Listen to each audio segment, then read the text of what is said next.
Maya's Song, written by Renée Watson, illustrated by Bryan Collier. April 4th, 1928.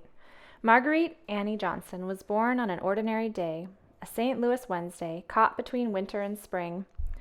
Her papa, Bailey, loved her so. Her mother, Vivian, loved her so. Her brother, Bailey Jr., loved her most. He called her Maya. She's Maya's sister, my new best friend, my favorite person in the whole wide world. A black girl born in a world that didn't love black girls, born in a nation divided. White folks over here, colored folks over there. A black girl born crying like all babies do. Hush now, Maya's mother whispered. Shh, Papa said. But her brother, he didn't mind the noise at all. Bailey let Maya cry as long as she needed. He thought maybe his baby sister was trying to tell him something, figured a baby girl crying so much, so loud, must have something to say. Too grand for his own skin. A proud man, an educated man, Maya's papa spoke French and served in the Navy. Some of the white folks wanted Bailey Sr. to shrink himself till his confidence was as tiny as dust. They wanted him to look down at the ground when saying hello, but instead, he looked them in the eye, held his hand out to shake theirs. Folks around town said Bailey Sr. was too grand for his own skin. Black men who didn't know how to stay in their place sometimes got spit on, sometimes got beat, sometimes disappeared, never to return to the people who loved them most. So Maya's papa moved the family to California, where he worked as a doorman and got paid to shake hands and look white guests in the eye. Papa told Maya, "We are a people of dignity. Don't ever hold your head down." In California, Maya's papa could be grand, tall as the towering palm trees. No way in the world they could make this grand man small. No way in the world he'd fight overseas for his country only to come back home and not be free. One-way ticket. Maya was 3 years old when her mother and papa's marriage ended. Maya and Bailey were sent to Arkansas on a train to live with their grandma. They wore tags on their arms, in case you get lost, their mother said. The train choo-chooed along, leaving behind California's always blue skies and no snow Christmases, leaving behind orange trees and lemon groves. As soon as the train pulled into Stamps, everything looked different, felt different. The yellow glow from the acid on the ponds, the way the air felt heavy and thick, the whites-only signs on the doors of stores above water fountains. Maya wasn't sure if she'd like it in Stamps. It didn't feel like home, but she kept her head up, just like Papa taught her. Miss Annie's store. Everyone called Maya's grandma Miss Annie. Maya called her Mama. Mama never spent a dime on anything but land. She owned property that white folks lived on, and she owned a general store, too. No whites-only signs here. At Mama's store, everyone was welcome. In the early mornings, just as the sun tickled the sky, before the store opened, Maya stood in the middle of the lye-washed wooden floors and inhaled, taking in the smell of oranges, onions, and kerosene oil. She looked around at the shelves stocked with too many items to count, cans of sardines, boxes of soda crackers, peanut patties, all kinds of candies, thread, and flower seeds. Everything neatly stacked and in its place. By the time the sun was in full bloom, the store was a chorus of noise, people going in and out, the ding-ding of the cash register, 5 cents for this, 10 cents for that. The store was more than a place for shopping. This was the heart of town, a place where Negroes came for food to eat and to feed their soul. On Saturdays, barbers set up in the shade of the porch. The men told tall tales, trying to outdo each other. Who was the bravest? Who was the strongest? Troubadours moaned their songs and played cigar box guitars. Maybe living in Arkansas wasn't so bad. Maya saw what love looked like up close. She was in awe of the kind of miracle her mama was, the daughter of former slaves, and now here she was, owning so much. Sunday mornings. Sunday mornings were for putting on brand handmade dresses and patent leather shoes. Sunday mornings were for sitting on hard church pews, hymnal in hand, singing songs. Sunday mornings were for shouting amen and hallelujah when the preacher said, "We are all God's creation and God is love." On Sunday mornings, Maya had to hold in her giggles when the women got to waving their hands and rocking from side to side when the deacon who couldn't sing belted out a solo anyway. Sunday mornings were for listening to the preacher say, "We've come this far by faith, still got a long way to go." Sunday mornings were for learning how to keep on going, how to keep on and on, when letters come together.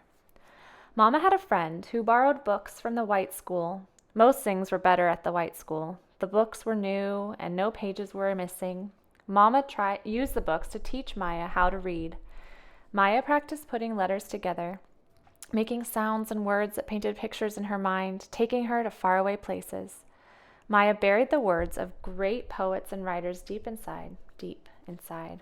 Word seeds from Shakespeare and Paul Laurence Dunbar, word seeds from Langston Hughes and James Weldon Johnson, a whole garden of words growing inside.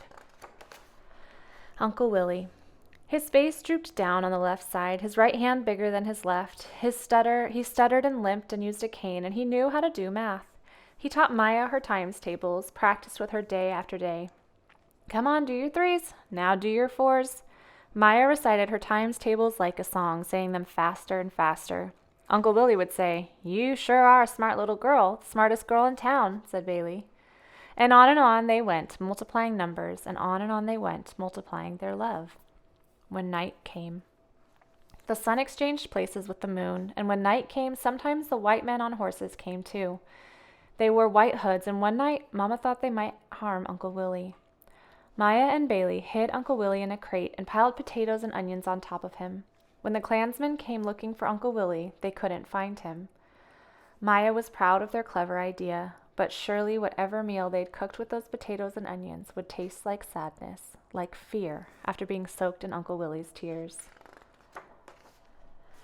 Caged in. Sometimes bad things happen. Sometimes darkness comes.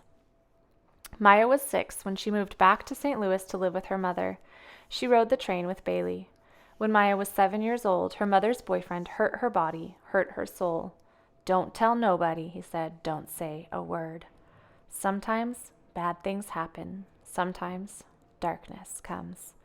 Maya couldn't keep the pain inside. She told Bailey, and they cried and cried. And Bailey told their mother because he knew some secrets shouldn't be kept inside. Sometimes bad things happen. Sometimes darkness comes. The man who hurt Maya died a few days later, and Maya thought it was all because of her voice. If I had kept quiet, he'd still be alive. Maya bottled up all her words, caged them inside. A bad thing had happened. Darkness had come. How to listen. Maya kept all the words she knew to herself. No more feeling the buzz of the bee vibrate her lips, no tongue against her teeth to say thank you or I love you. Not using her voice meant Maya's ears took in more sound, the chirp, chirp, chirping of birds, the rustling of wind tickling leaves, the tired sigh her mother let out at the end of a long day's work. Not using her voice meant Maya's eyes saw more, the way the sky swallowed the sun, always slow. She saw the look on her mother's face every time she tried to get Maya to speak. Say something, talk to me. But her brother never tried to get her to talk. He knew his sister would speak again when she was ready. Bailey sat with Maya on the porch holding her hand, nothing spoken out loud, but still so much being said. Another goodbye, hello. Maya's mother thought maybe returning to Arkansas would take away Maya's sadness, so she sent her back. Bailey went too. Maya was excited to work at Mama's store again, and she knew Mama wouldn't try to make her talk. She knew Mama wouldn't expect anything from her except love. Silence. No words came out of Maya for 5 years. For 5 years, hundreds of thousands of words came in. What Mama Annie said. While Mama brushed Maya's hair and oiled her scalp, she whispered in her ear, "Listen, child, I know there's nothing wrong with you. I know the good Lord just letting your voice rest, 'cause he gonna have you using it all around this world. Listen, child, you gonna be a preacher, a teacher. You're gonna travel this world, child. Yes, you are. Once you start speaking again, ain't nobody gonna be able to shut you up." What words do. Sometimes words get stuck in the throat. Sometimes words itch the tongue, beg to come out, rise, but then get swallowed by fear, by shame. Sometimes words nest in the mind, swirl round and round, tangle themselves with emotions, with memories. Sometimes words beat fast in the heart, patter, putter, putter, tap, tap, knock. They beg to be spoken, to be heard. Sometimes words are patient. Like tiny seeds, they wait underneath soil. They're in no hurry, no rush. When it's time, they will bloom.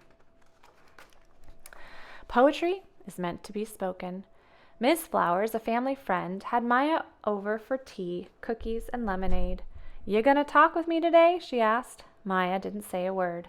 Well, if you won't talk, let's see what the poets have to say. Miss Flowers read poetry out loud to Maya.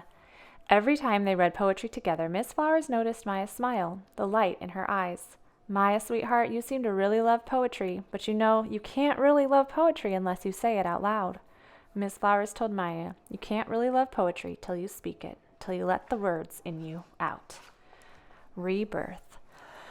Maya took a poetry book and ran under the house where the chickens rested. She sat on top of the soft dirt, opened the book, opened her mouth, and words came out. First in a whisper, then in a shout. They leapt and danced and bloomed out of her, saying, listen, listen, we have something to tell you.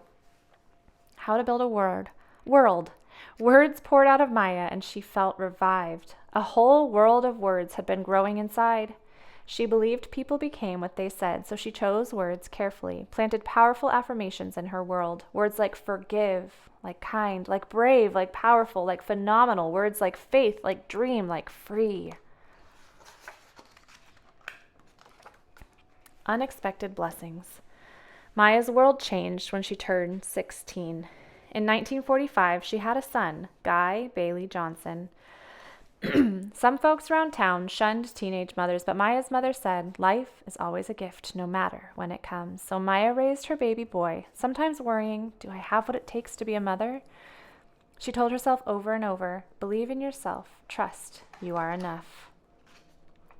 This is my story, this is my song.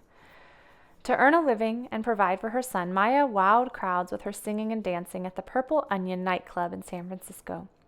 The audience knew jazz, but what was this new music Maya was singing? Have you heard of calypso? Listen to this Afro-Caribbean beat. Sing with me, sing with me.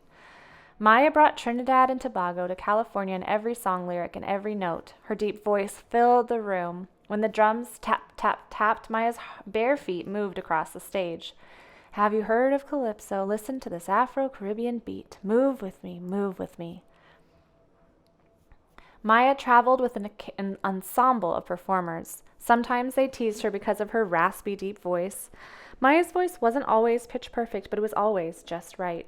She refused to hold her head down and sang louder and louder. The little girl from St. Louis had taken her voice and her songs to 22 countries. She traveled to Italy, France, Egypt, Israel, and Greece. In Morocco, each of the performers were asked to sing a solo. They all sang opera, but Maya chose to sing a spiritual she learned as a little girl in Arkansas. I am a poor pilgrim of sorrow. I'm lost in this wide world alone. Sometimes I'm tossed and driven and know not where to roam. I heard of a city called heaven. I hope to make heaven my home. The audience gave her a standing ovation, and Maya realized that even though she didn't have the voice others had, she had her songs, her stories, and that was enough. Harlem. The place of afros and raised fists, the place where hundreds flooded the streets to get a glimpse of Malcolm X preaching and teaching. Harlem. The place of amateur acts at the Apollo, jazz clubs, and dance halls. Harlem. Louis Mitchell and the National Memorial African Bookstore. John Killens and the Harlem Writers Guild. Langston Hughes and his dreams.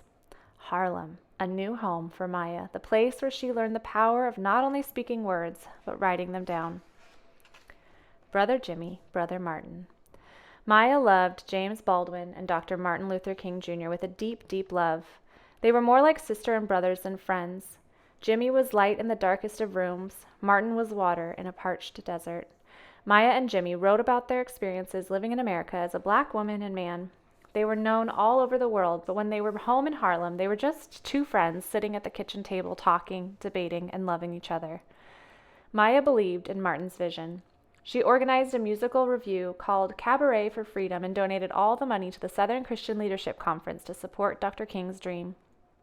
Their friendship was an anchor, kept them steady, kept them trusting that a change was going to come. Freedom was coming soon.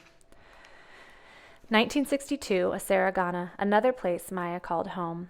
Accra, Ghana. In Accra, home was making kenke with pepper sauce and fried fish. Home was becoming fluent in Fonte. Home was teaching at the University of Ghana and penning articles and essays for local magazines. Home was learning from scholar W.E.B. Du Bois. Home was having friends over for elaborate dinners to talk about the happenings in Africa, in North America. Home was making new friends and welcoming old ones. Home was preparing a feast for Malcolm X when he visited. Home was sitting with Malcolm and listening to his new vision, his plan to start the Organization of Afro-American Unity. Maya loved living in Ghana, but she wanted to be a part of Malcolm's movement. She decided to leave Ghana and return to the United States to join Malcolm. Maya knew that home was never one place with one kind of people. Home was any place her voice could be heard. Home was any place there was love. February 21st, 1965. When Maya arrived in the States, she made plans to see Malcolm, but before she could, he was assassinated. Sometimes bad things happen. Sometimes darkness comes. Maya held on to Malcolm's words. Maya, you can communicate because you have plenty of soul, and you always keep your feet firmly rooted on the ground. Maya knew Malcolm believed in her, so she would keep on and on. April 4th, 1968. Sometimes bad things happen. Sometimes darkness comes. Dr. Martin Luther King Jr. was assassinated on Maya's birthday. Coretta lost her husband. 4 children lost their father. The world lost a leader. Maya no longer had her friend. Maya no longer had her joy. Maya no longer had her voice. For 5 days, Maya didn't leave her house. For 5 days, Maya couldn't speak. Rising. Jimmy refused to let Maya keep her words inside. He took her to a friend's house for dinner. After dinner, the guests gathered around Maya and listened to her tell stories about growing up in Arkansas. Every time one story ended, they asked for another. Maya's stories were so good, and editor Bob Loomis asked if he could publish them. The world needs to hear your story. No one can tell it like you. Maya started writing her story down. She titled her first book, I Know Why the Caged Bird Sings. She wrote about all the joy and the sad times. She wrote about all the cities she called home. She wrote about her family and friends who were no longer alive to tell their own stories. She carried them with her every time her pen touched paper. She was writing her story and their stories too. Good morning. A cool, crisp day, the sun a light glow. Maya's words echoed across oceans, blasted out of radios and televisions, and hung over Washington, D.C.'s sky. Give birth again to the dream. Each new hour holds new chances, the new beginnings. It was the inauguration of President Bill Clinton. He loved Maya's books and poems, and he asked her to write a special poem for the nation. Maya was the first woman and the first Black person to be given this honor. Nearly 30 million people listened to her poem on the pulse of morning. Maya's mama was right. Maya was a preacher, a teacher, a Black girl whose voice chased every darkness, ushered in light. Free bird. Maya wrote her story in the form of autobiographies, poems, and songs. She performed in movies and plays and gave lectures in many countries. No holding her head down, no hiding, no more silence. She didn't have the pitch-perfect voice others had, but she had her songs, her stories, and she alone was enough. The end.